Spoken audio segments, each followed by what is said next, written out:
한 번은 남부에서 어느 문예창작 프로그램에 참여해서 뉴욕에서 온 내 또래 여성 작가와 함께 일하게 됐다. 거기에 마술적 리얼리즘 소설을 쓰는 소설가와 철학적인 자연 에세이를 쓰는 작가뿐 아니라 블랙 마운틴, 기존 시의 닫힌 형식에서 벗어나 시의 내용을 정확하게 반영하는 즉흥적인 형식으로 그렇게 된 시를 쓸 것을 제안한 20세기 미국의 포스트 모던 시인 그룹. 시인도 한 명 속해 있다는 게 이 학과의 자랑거리였다. 내가 뉴욕을 떠나기 전 사람들은 내게 말했다. 대단한 사람들하고 한 팀이 되었네요. 멋진 대화를 하며 겨울을 보내겠는데요. 하지만 알고 보니 누구도 서로에게 그다지 할 말이 없었다.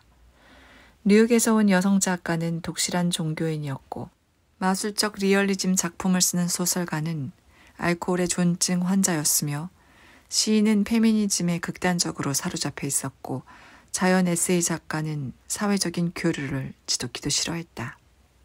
내가 하고 싶은 말은 이렇다. 그들이 정말로 어떤 사람인지 누가 알겠는가. 적어도 나는 모른다. 내가 아는 것이라고는 그들과 함께 있을 때 내가 멍한 기분이 되었고 그들 역시 나와 함께 있을 때 그랬다는 것뿐이다. 뉴욕에서 온 작가는 나처럼 유대인이면서 이스라엘에 가본 적이 있었다. 어느 날 밤 열린 저녁 식사 모임에서 그와 나는 다른 사람들에게 그 나라에 대해 설명했다. 이스라엘에서는 현대의 삶으로 힘든 자신을 치유할 수가 있어요. 그가 말했다. 사람 사는 세상 같다고 느껴지는 곳은 텔 아비브 뿐이에요. 내가 말했다. 그 나라는 우리를 본래의 가치로 다시 이끌어주죠. 그가 말했다. 19세기에서 온 것 같은 정치적 견해들 때문에 질식할 것 같을걸요. 내가 말했다. 가족의 힘과 아름다움을 되찾을 수 있는 곳이에요. 그가 말했다. 성적으로 그렇게 미성숙한 나라가 있다니 믿기 힘들 정도죠. 내가 말했다. 내가 입을 열 때마다 그의 대답에서 그게 무슨 뜻이죠? 하는 목소리가 들렸고 그 역시 내 대답 속에서 같은 목소리를 들었다. 우리는 모두 기질적으로 잘못 짝지어져 있었다. 우리는 서로에게서 고립된 채 고독한 남부의 공간에 각자 매달려 있는 한 무리의 추방된 사람들로 남았다. 내게 그 시기는 유배 기간이나 마찬가지였다.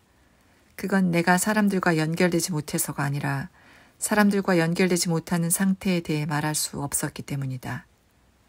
내가 문제를 제기할 때마다 동료들은 처음에는 어리둥절한 표정으로, 그 다음에는 불편한 표정으로, 마침내는 무시하는 표정으로 나를 쳐다보았다.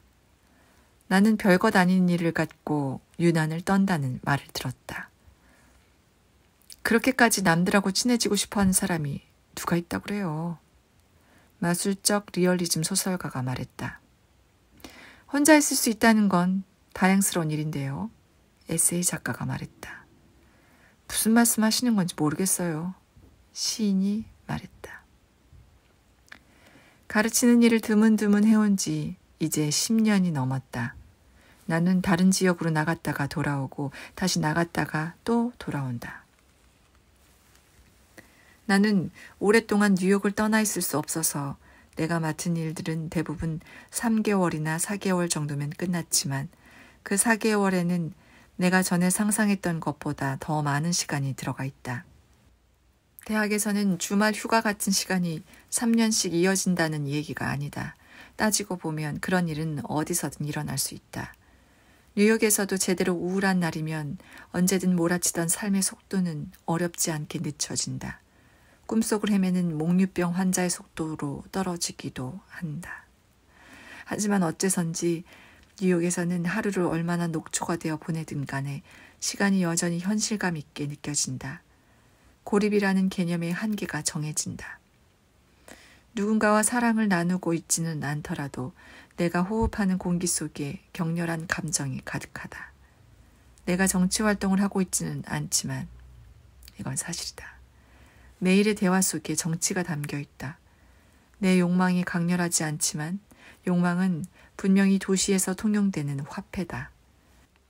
대학 도시에 있을 때 시간이 길게 늘어지면 난 사람 없는 조용하고 움직임 없는 거리를 걷는다. 몽롱한 느낌이 짙어진다. 곧 인간의 존재를 떠오르게 하는 모든 것이 사라진다. 나는 아무렇게나 떠다니기 시작한다. 나무들이 늘어선 햇빛 가득한 거리를 걸어가며 달 위를 걷는 기분이 든다. 나를 유독 괴롭히는 것은 침묵이다. 하루하루 한 주 한 주가 쌓여갈수록 침묵은 더욱 깊어간다. 그것은 피부 밑으로 가라앉고 뼈를 짓누르고 귓속에 압력을 생겨나게 하며 그 압력은 윙윙 거리는 소리로 되돌아온다. 그것은 대화가 매일의 필수품이 아닌 까닭에 섹스와 정치가 때이른 죽음을 맞는 거리에서 만들어지는 침묵이다. 자신을 표현하기 위한 언어는 일상적 용도로 쓰이지 않게 되었고 사람들은 서로 연결되기 위해서가 아니라 정보를 전달하기 위해서 이야기를 한다. 대학에서의 시간을 헤쳐나가는 여정은 내게 마치 순례길과도 같았다. 나는 지역 인사들, 존경받는 사람들, 귀하신 분들 사이를 이리저리 오갔다. 때로는 환영받았고 때로는 무시당했으며 또 때로는 동등한 사람을 대하는 정중한 태도로 받아들여졌다. 만남마다 제각기 다른 결과가 뒤따랐다. 나는 받아들여지면서 무언가를 배웠고 무시당하면서 또 무언가를 배웠다.